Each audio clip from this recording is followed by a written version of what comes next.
Good morning, everybody. Morning. How's it? You know, I love preaching. My toes between the sand. I was a lifeguard for a number of years, and my boss always told me, if your toes are not in the sand, you're in the wrong place. I can agree with that. So I have a lesson for you today. I hope you guys will enjoy it. The title of the lesson is The Parable of the Dirt. You know, Jesus often spoke in parables. These are stories with deeper meanings. And in the Bible, these parables are recorded in the synoptic gospels of Matthew, Mark, and Luke. Synoptic means same vision, or similar vision. So the three gospels are called the synoptic gospels. The book of John does not record any of Jesus' parables. And so today what we're going to be studying what's commonly known as the parable of the sower, the parable of the farmer. Some people call it the parable of the soils. I'm going to call it the parable of the dirt. Because the Bible authors and Jesus never named their parables, not up to every year. And it's found that the parable of the dirt is found in Matthew, Mark, and Luke. And so we're going to pick up our reading that's in Mark today, Mark chapter 4. Bear with me, I try to keep my pages here. I know how to do it. Okay, Mark chapter 4, bro.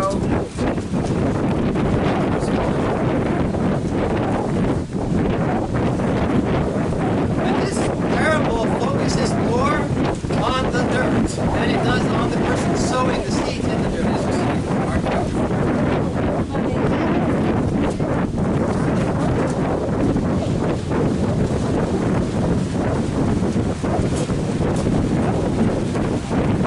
Again, Jesus began to teach by the lake. The crowd that gathered around him was so large that he got into a boat and sat it out on the lake, while other people were along the shore at the water's edge. He taught them many things by parables, and his teaching said, "Listen, a farmer went out to sow his seed. As he was scattering the seed, some fell along the path. And the birds came and ate it up. Some fell on rocky places where it did not have much soil. It sprang up quickly because the soil was shallow, but when the sun came up, the plants were scorched. And they withered because they had no root. Other seed fell among thorns, which grew up and choked the plants, so they did not bear grain.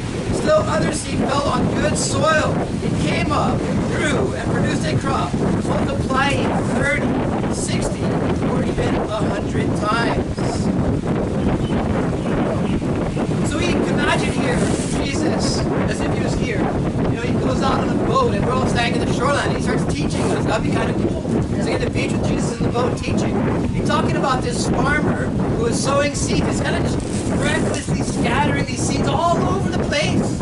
He's like throwing them in the street, throwing them in the lava rocks, throwing them in the California grass and there's weeds and thorns. He's just throwing them everywhere. He didn't care. He's like, I just throw them everywhere. Woohoo! Awesome! Just throwing them, it's blowing in the wind, it's going all over. Isn't that reckless? You know? It's kind of funny. And you know, Jesus, he's kind of like to speak in his parables, you know. But then, like, the guys were not too bright. They're like, sometimes, you know, they're fishermen and stuff. And like, I was a fisherman, so I kind of know. I surfed a bunch, but I surfed a lot of low tide days, and maybe that's contributing to me having a hard time understanding stuff sometimes, you know. So Jesus, he's kind of cool. Like, he's speaking these parables, and it kind of tripped people out. They're like, huh? And then Jesus would like pull his guys aside and say, here, guys, let me tell you why I'm speaking parables. So pick up in verse 9.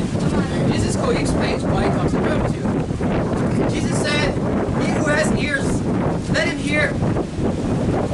When he was alone, the 12 and the others around him asked him about the parables. He told them, the secret of the kingdom of God has been given to you, but to those on the outside, everything is said in parables, so that they may be ever seeing, but never perceiving, and ever hearing, but never understanding.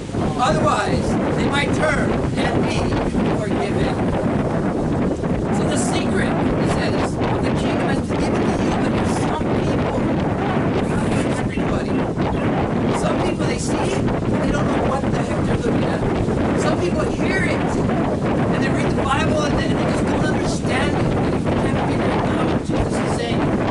See, Jesus didn't make it easy for people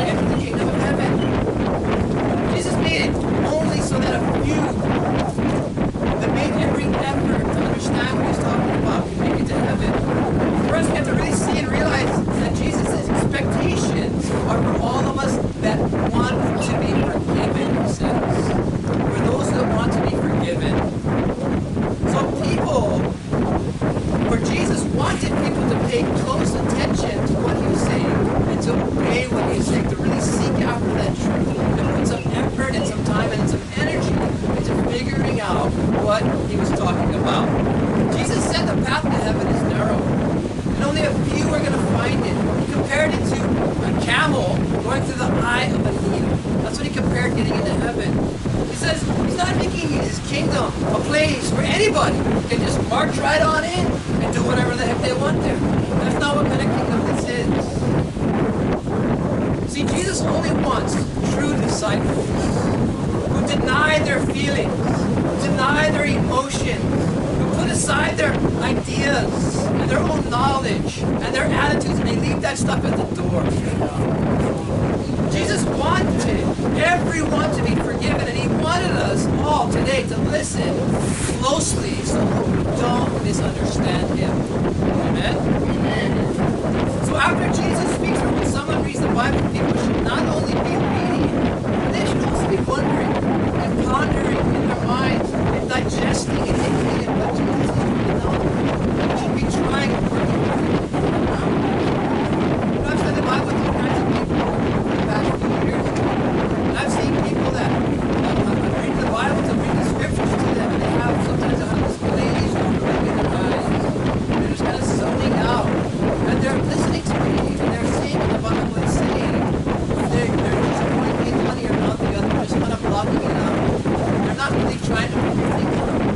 And they're just kind of closing their eyes. And I'm looking at them like, man, it seems to me like the lights are on, but nobody's home. Or those kind of situations. And so you really need to focus and listen and pay attention. It's not a time to fall asleep. And I don't know, if anybody today stayed up late last night, or had a hard day at work, or whatever, walk around, shake it off, don't fall asleep. Jesus has something to tell us today. Amen? Amen.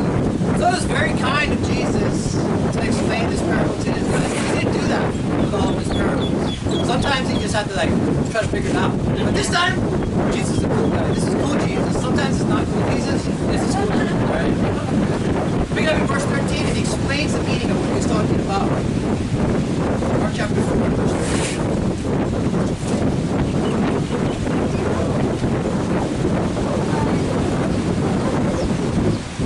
Then Jesus said to them, don't you understand this parable? How then do you understand any parable? The farmer sows the word. Some people are like seed along the path where the word is sown. As soon as they hear it, Satan comes and takes away the word that was sown in them. Others, like seed sown on rocky places, hear the word, and at once receive it with joy. But since they have no root, they last only a short time. When trouble or persecution comes because of the word, they quickly fall away. Still, others, like seeds sown among thorns, hear the word, but worries of this life, the deceitfulness of wealth, and the desires for other things come in and choke the word, making it unfruitful. Others, like seeds sown on good soil, hear the word, accept it, and produce a crop 30, 60, or even 100 times what is sown. Well, it's incredible. What an amazing parable of farming, right? So basically the farmer are Jesus' disciples who sow the seed, which is the word of God. They scatter it on recklessly.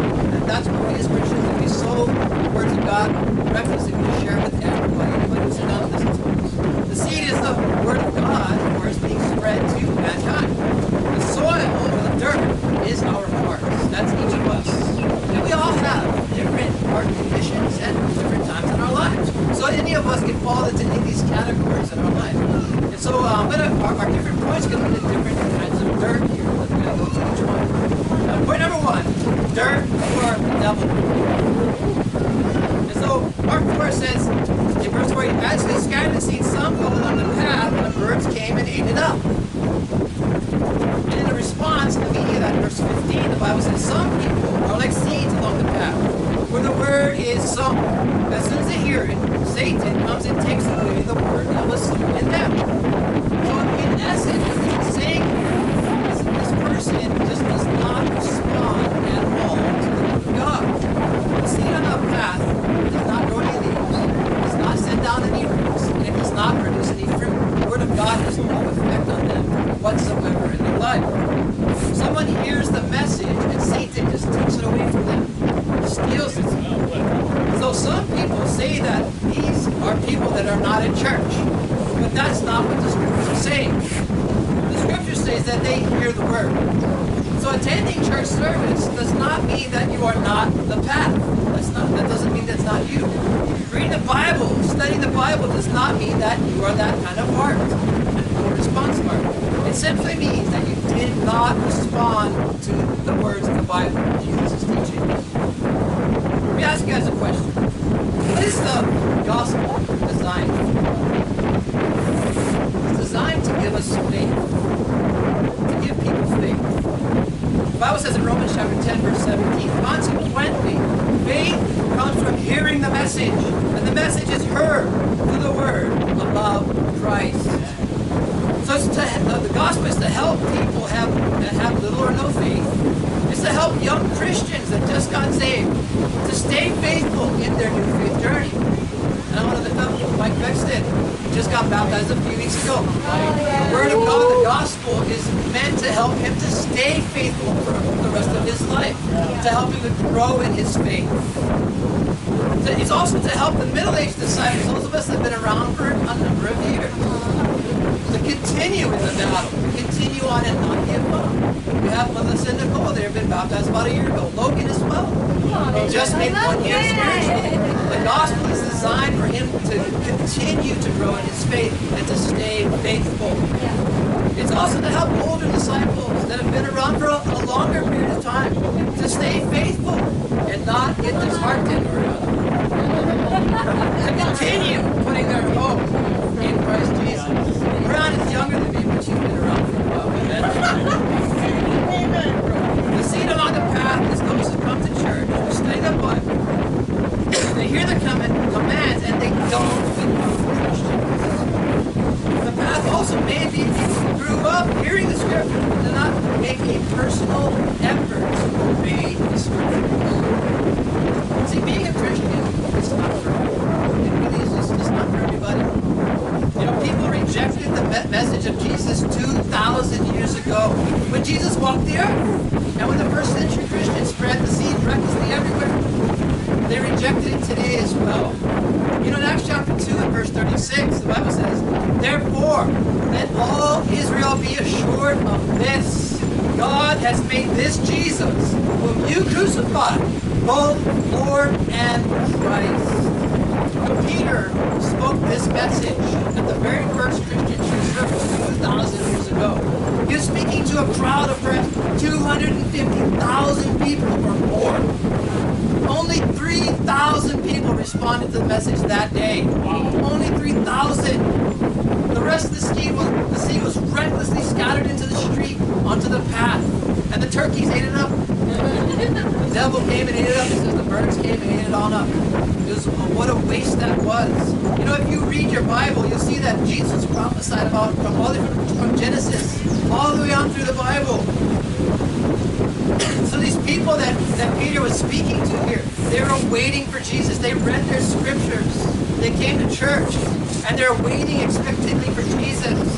Peter says to them here, Jesus, he's the Savior you've been waiting for. He's the Messiah, the Lord, and the Christ. All this time you've been waiting in anticipation for him, and you guys blew it. You guys killed him. You guys murdered him on the cross. You missed it. Peter tells them this, and only 3,000 responded to that message. What a waste. See, the reason people rejected the message back then, the reason they reject it today, is they don't want to make Jesus their Lord and their Christ. They don't want to make Jesus their Master and their Savior. Everybody wants to be saved and go to heaven, but nobody, and I mean nobody, wants to be a slave. The problem is, we're already a slave. Jesus said in John chapter 8:34, I tell you the truth. Everyone who sins is a slave to sin, and we have all sinned. None of us are without sin. We might as well follow Jesus and be his slave. If we're going to be a slave to something, we might as well be a slave to righteousness. Slavery to Jesus means being saved from sin. Colossians chapter 1.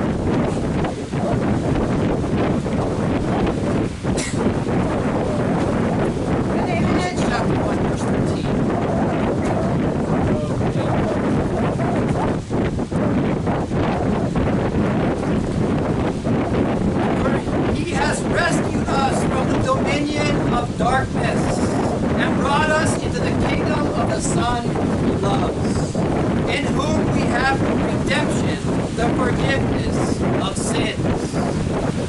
It says we're redeemed. That means we have been purchased. We have been redeemed. We have been bought. When someone responds to Jesus' message and repents of their sin and has faith in Jesus and gets baptized for the forgiveness of their sins, it says that your blood, Jesus' blood has redeemed, has bought, has purchased their sins. It's taken away the transgression, the consequences here on earth and in heaven to be removed when Jesus buys you out of slavery to sin. It reminds me of a story about a little boy. He got this really nice, fine piece of wood. He crafted himself a beautiful, fine little yacht. And he went down to the lake with the other little boys near his home. And he sailed his yacht on the lake, you know. But one day a strong wind came and it blew his little yacht out beyond where he could reach it. His yacht just kind of went off on its own, did its own thing, and just disappeared off in the distance. And the little boy was very sad. Several days later, he was walking through the town where all the shops are. Just kind of cruising around, but he's still kind of thought about his yacht. And he comes upon this little antique store, and he sees in the window this yacht for sale. And he goes in and he tells the storekeeper, I made this yacht. I crafted it with my own hands.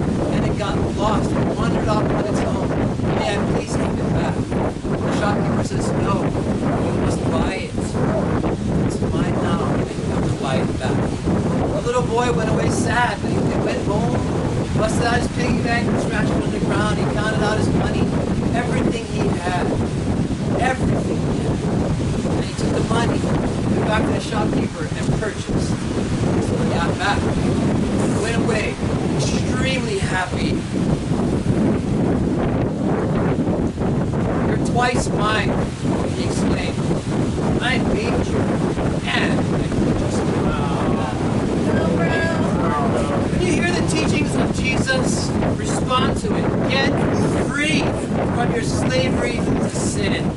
God made you, and he wants to purchase you so that you can be free indeed. Amen, bro. Don't be the path and miss the biggest opportunity you ever have. Don't be dirt or Satan. Amen? Amen. Point number 2, sunburnt flint stone. Back in Mark chapter 4. Jesus says, some of the seed fell on rocky places where it did not have much soil. It sprang up quickly because the soil was shallow. But when the sun came up, the plants were scorched and they withered because they had no root. And the response to that, Jesus' explanation, others, like seeds sown on rocky places, hear the word, and at once receive it with joy. But since they have no root, they last only a short time. When trouble or persecution comes because of the word, they quickly fall away.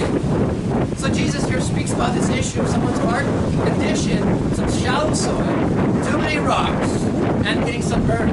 Right? Now, some religious groups out there teach that once you're saved, you can't fall away. They go, once saved, always saved. Well, Jesus would disagree with that. And I honestly can't tell you any other way I can interpret this passage. It's what Jesus says, they fall away. Some people hear the message, respond with great joy, get fired up, and they get baptized in the ocean in the water, and they get up and they quickly fall away, the Bible says. See, Jesus gives us the causes of the falling away here. Trouble and persecution. It doesn't say when these things come. It doesn't say if these things come. It says when they come. Because they come. They're the issue, though the problem is the heart. A shallow and hardened heart, like flint stone, right? They're stubborn. They're prideful. And they don't take godly biblical advice. When, not if, trouble and persecution come, they quickly give up and they bail out. They usually leave in bitterness and blame shifting. Every Christian, ever since the very first Christians, all the way to the very end of the Bible and Revelations, experienced trouble and persecution. 2 Timothy 3:12.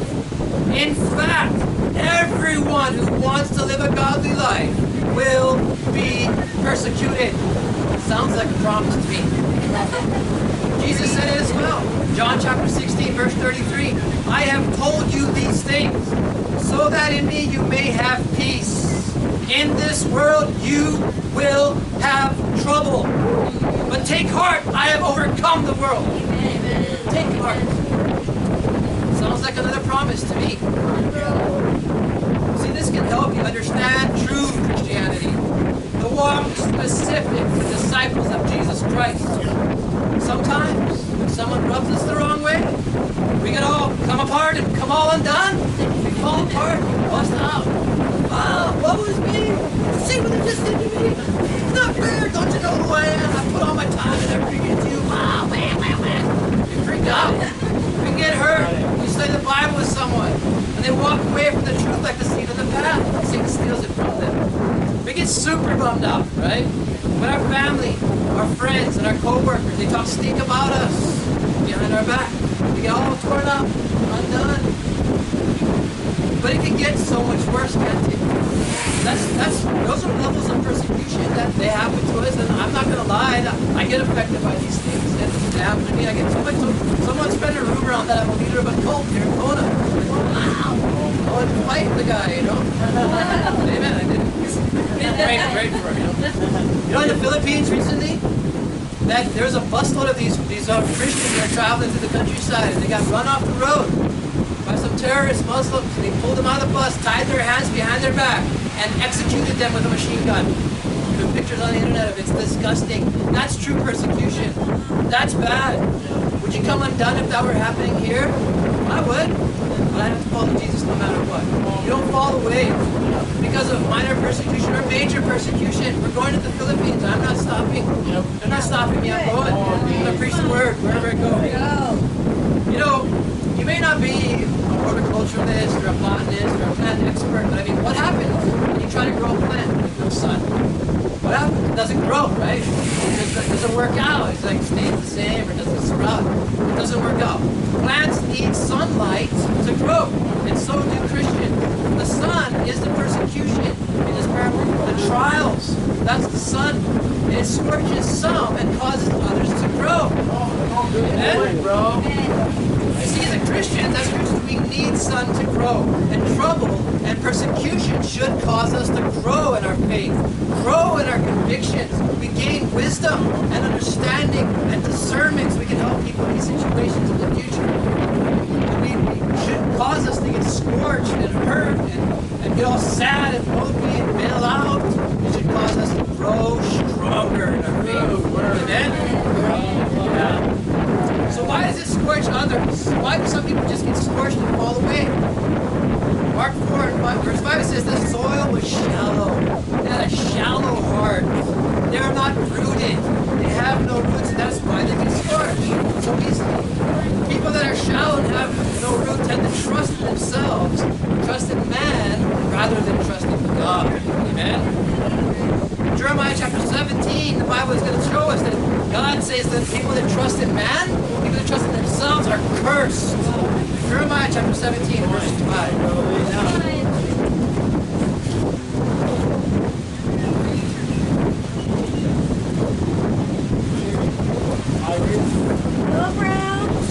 Amen. When you guys get there, Jeremiah chapter 17, verse 5. The Bible says, this is what the Lord says. Cursed is the one who trusts in man, who depends on flesh for his strength, and his heart turns away from the Lord. He will be like a bush in the wastelands. He will not see prosperity when it comes. He will dwell in the parched places of the desert, in a salt land where no one lives. But blessed is the man who trusts in the Lord, whose confidence is in him. He will be like a tree planted by the water that sends out its roots by the stream. It does not fear when heat comes. Its leaves are always green. It has no worries in the year of drought, and it never fails to bear fruits. What an amazing passage from the Lord Almighty. We all need to be attached to Jesus. We need to have our roots going down to that living water, which is Jesus Christ. Every single one of us. Or when that trouble and persecution comes, we'll get scorched and be cursed. We don't trust in man, we trust in God. Amen? People quickly fall away because they're not attached to Jesus Christ. They're not having their quiet times in the mornings. They're not taking godly biblical advice. They're not giving their contribution. They're not committed. They're not dedicated, devoted, and sold out to God. And they're stubborn. And they're hard-hearted. God wants us to be humble. Soft-hearted. Turn to Zechariah chapter 7.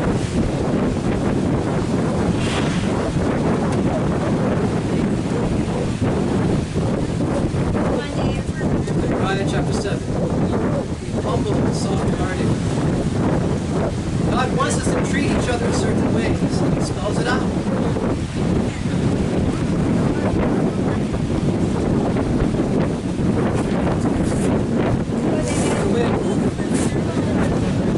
Old Testament, right?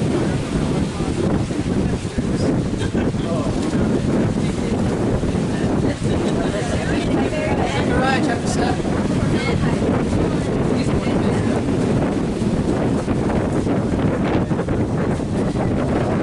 Verse 9, chapter 7. This is what the Lord Almighty says. Administer true justice.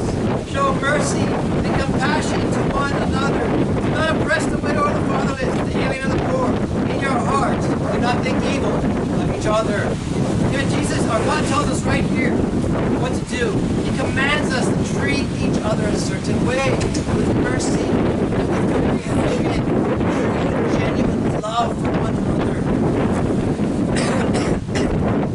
Like he says, not thinking evil in our hearts.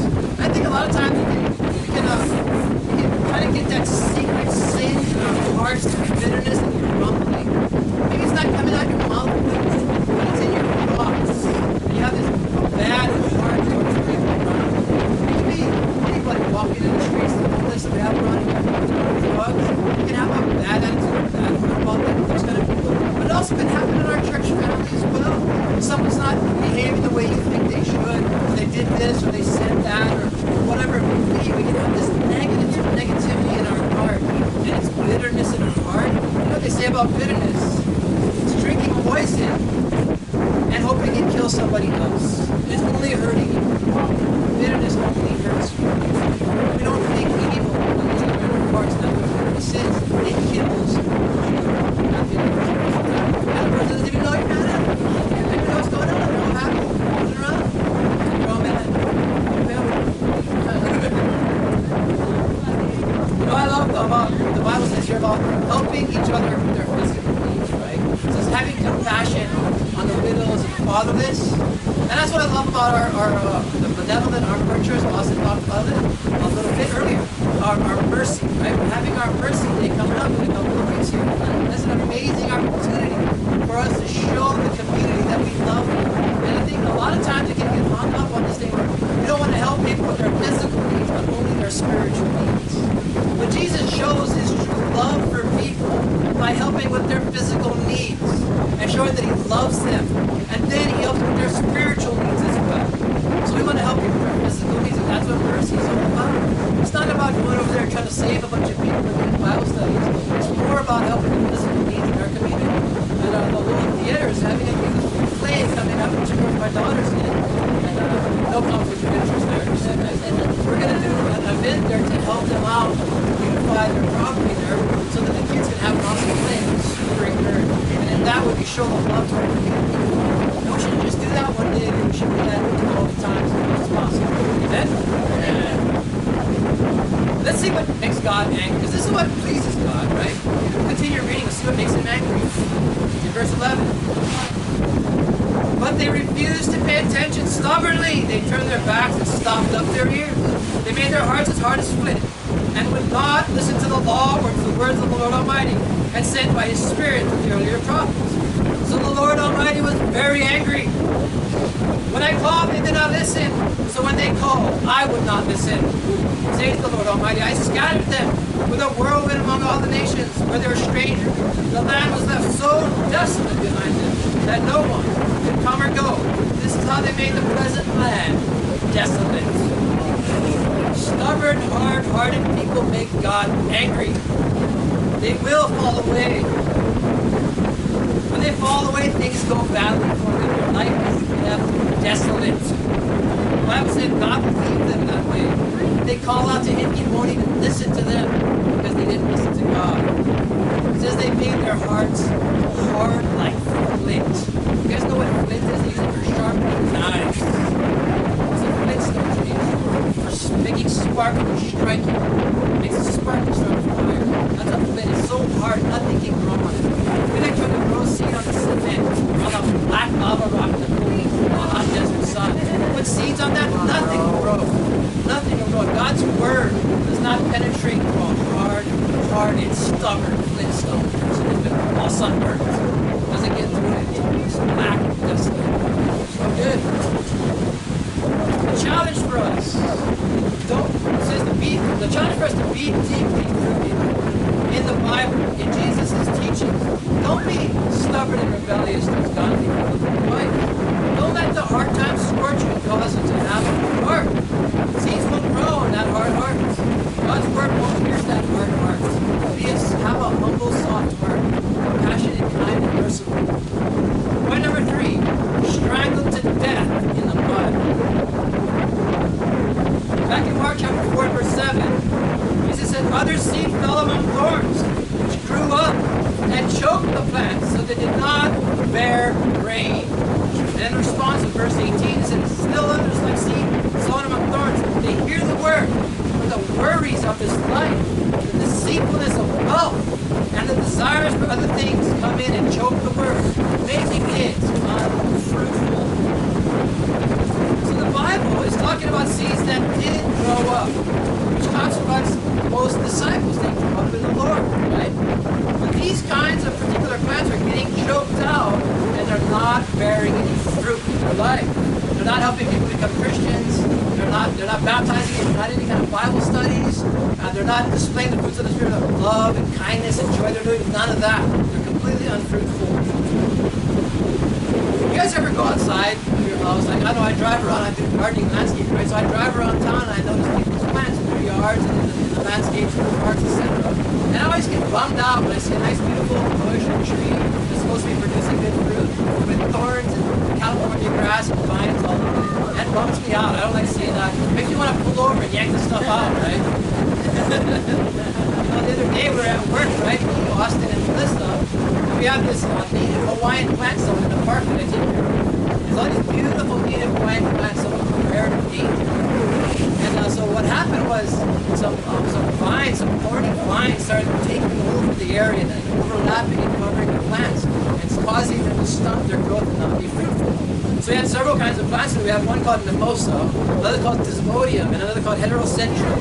These are 3 ground cover type of vines. They creep in and they take over landscaping. They're so nasty. I dislike the mimosa the most. It looks kind of cool from far away. It's got nice little purple flowers. When you get up close, it's thorny. You try to pull it, it hits your hand, you know, and it hits you. It pokes you and it overtakes you. You don't want to step on it barefoot and you're all jammed up. But desmodium is bad too. It's like got this sandpapery feeling vine. It feels nasty. It's real brittle. It breaks off. You can't pull it out. But it's very deeply rooted into the ground. Next, you get right up next to the healthy plant and just bury itself in there. You're trying to pull it out. The roots are actually highly toxic. If you make a tea out of it, they can lose your mind. They can get all crazy and hallucinate. It's very dangerous, very poisonous and invasive. The heterocentrum is so terrible. That's what we were working on the other day. Man, it took 8 hours we sat in there putting that stuff out. We barely put a dent in it. It's just everywhere. It's so invasive. It covered everything. All the plants are laying down all sick, not going anywhere because of all these thorny vines growing up, right? So though, according to Jesus, these types of thorns are the 2 things that screw Christians all up, messes you up, wrecks you. The worries of this life. Oh, you might ask, well, what are the worries of this life? Well, there's a lot, let me tell you. Whatever you worry about, right? Bills, terrorists, internet conspiracies, the government's out to get me, legal problems, whatever. Family issues, finances, jobs, school, the kids, traffic, broken car, no car. Housing problems. All these things can be a worry of life, right? All these things will make us worry and cause a person to be choked out. That's the deceitfulness of love. That's a bad one. That gets so many people.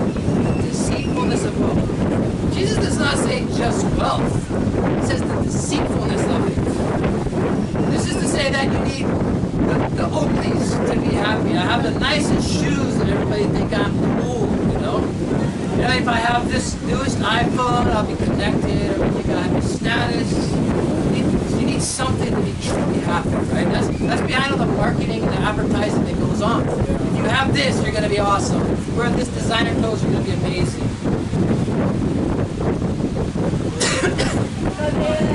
The secretness of wealth tells you that if you have something, you'll be cool. You'll be satisfied. If you have more money, you'll be satisfied. And it's crazy. You ask the guy who makes $50,000 a year, ask him if he's rich. He'll say, no, I don't even make $100 grand a year. But then you ask the guy that makes $100 grand a year, and he says, well, I'm not that rich. I pay too much taxes making $100 grand a year. And you ask the guy that makes $250 grand a year, you say, no, I still have to drive myself around. I make $250 grand, but I don't have a chauffeur.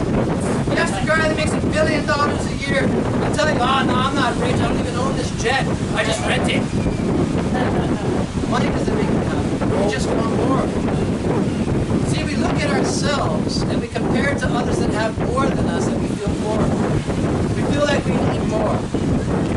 You go to a poor country, what are you going to find there? You're going to find people that are happy. That's what you're going to find people. In America, we buy into this lie and that chokes us out. Yeah. The deceitfulness of wealth. I have a question I want to pose for everybody here. Is someone trying to sell you fantasies of a better life with more money, lots of chicks or dudes or whatever, fame and fortune?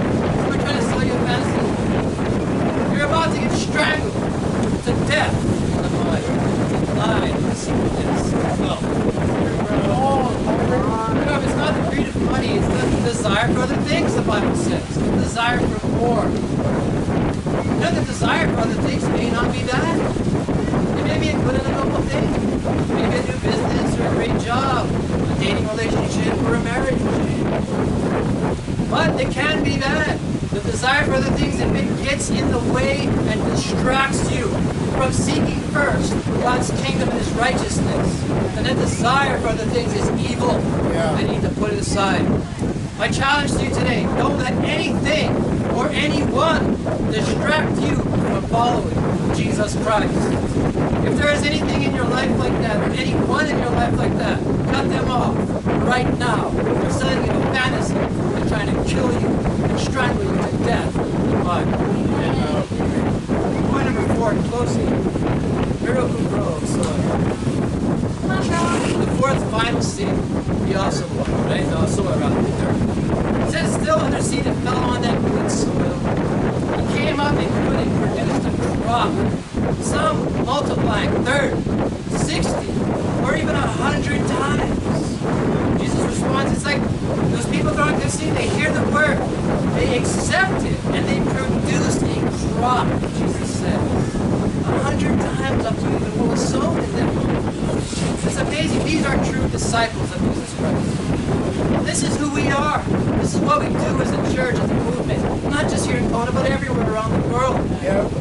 This is who we should always be. That good soil.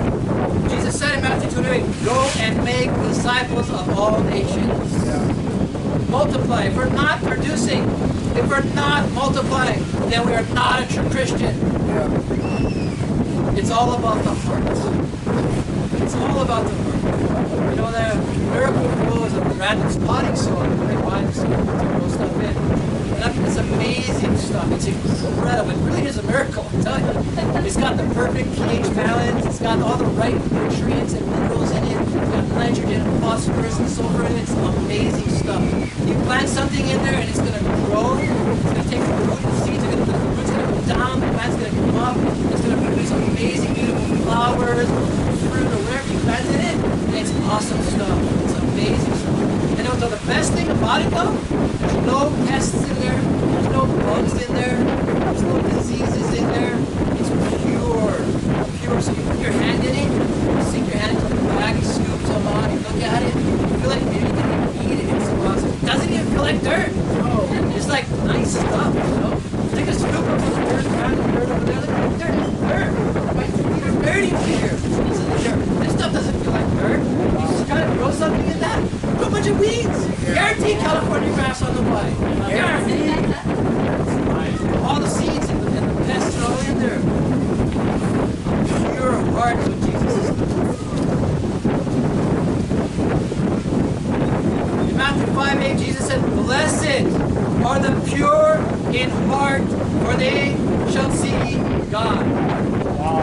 Jesus is describing both an inner purity and a sickness of mind. The heart in the Bible is used for the will, our motives, and the choices that we make. And so, to be pure in heart means that the decisions we make, the desires we have, the thoughts and the intentions of our will are untarnished by sin. That the will is determined to be pleasing to God. The desires of our hearts, are they pure?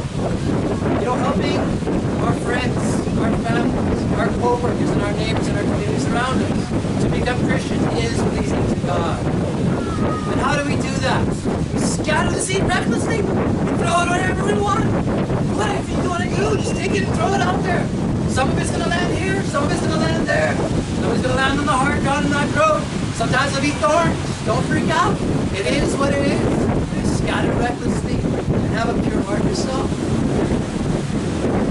See, for us individually, we can choose what soil we want to be, which part we want to be. We can choose that.